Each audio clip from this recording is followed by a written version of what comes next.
Selamat pagi, saudara-saudari, Bapak Ibu yang terkasih di dalam Yesus Kristus. Apa kabar? Semoga semua dalam keadaan sehat, juga dalam perlindungan Tuhan.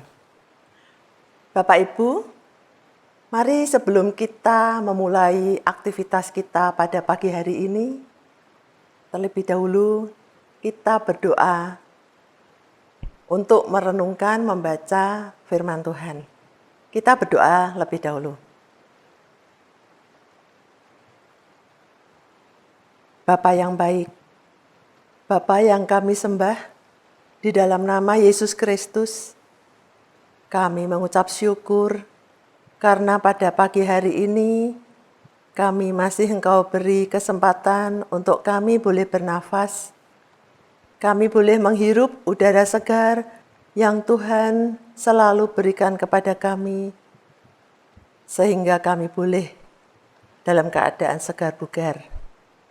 Tuhan Yesus, pada kesempatan pagi hari ini, kami akan membaca, merenungkan firman Tuhan. Kami juga berdoa untuk Ibu Betty yang akan membawakan firman-Mu. Terima kasih Tuhan, hanya di dalam nama Tuhan Yesus Kristus kami berdoa dan mengucap syukur. Amin. Bapak, Ibu, saudara-saudari yang terkasih di dalam Kristus, hikmat pagi hari ini bertema hati yang murni. Terambil dari 1 Petrus 3 ayat 16. Saya akan bacakan 1 Petrus 3 ayat 16. Dan dengan hati nurani yang murni, supaya mereka yang memfitnah kamu karena hidupmu yang saleh dalam Kristus, menjadi malu karena fitnahan mereka itu. Demikianlah sabda Tuhan, syukur kepada Allah.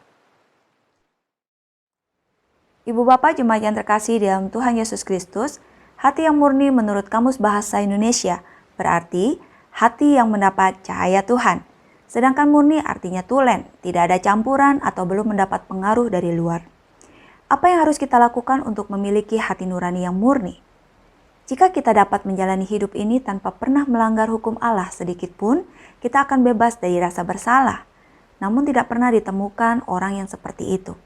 Hanya Kristus yang dapat berkata dengan yakin, siapakah di antaramu yang membuktikan bahwa aku berbuat dosa tanpa takut untuk disalahkan?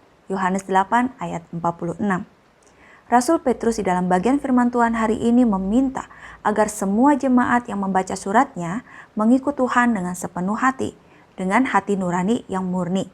1 Petrus 3 ayat 15 hingga 16. Dan Rasul Paulus juga menguatkan Timotius untuk memperjuangkan perjuangan yang baik dengan iman dan hati nurani yang murni. 1 Timotius pasal 1 ayat 18. Pada suatu peristiwa ketika Rasul Paulus dihadapkan kepada para pemimpin agama yang tidak suka dengan apa yang dikatakannya, Rasul Paulus bahkan berkata, sampai kepada hari ini, aku tetap hidup dengan hati nurani yang murni di hadapan Allah. Kisah Para Rasul 23 ayat 1. Rasul Paulus hidup dengan hati nurani yang murni, artinya ia hidup terus-menerus dengan hati yang telah mendapat cahaya Tuhan dan belum mendapat pengaruh dari luar. Dan Paulus melakukannya di hadapan Allah dan manusia. Di hadapan Allah artinya di dalam kehidupan Paulus, hatinya senantiasa menyimpan dan penuh dengan firman Tuhan dan yang kemudian dilakukan dalam kehidupannya. Rasul Paulus sepenuhnya melakukan apa yang Tuhan perintahkan tanpa dibumbui dengan ajaran-ajaran lainnya.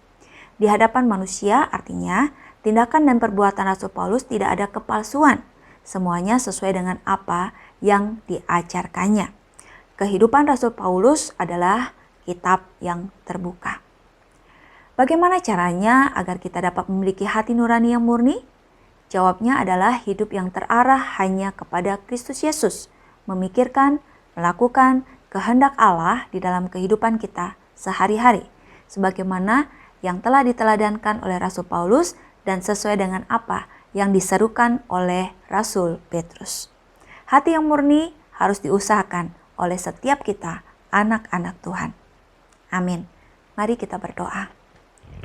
Bapa Surgawi, Bapa yang kami muliakan di dalam Tuhan Yesus Kristus, mampukan kami untuk kami boleh memiliki kemurnian hati, sehingga apapun yang terjadi di dalam kehidupan kami boleh tetap hidup dengan hati nurani yang murni di hadapan Allah dan juga sesama.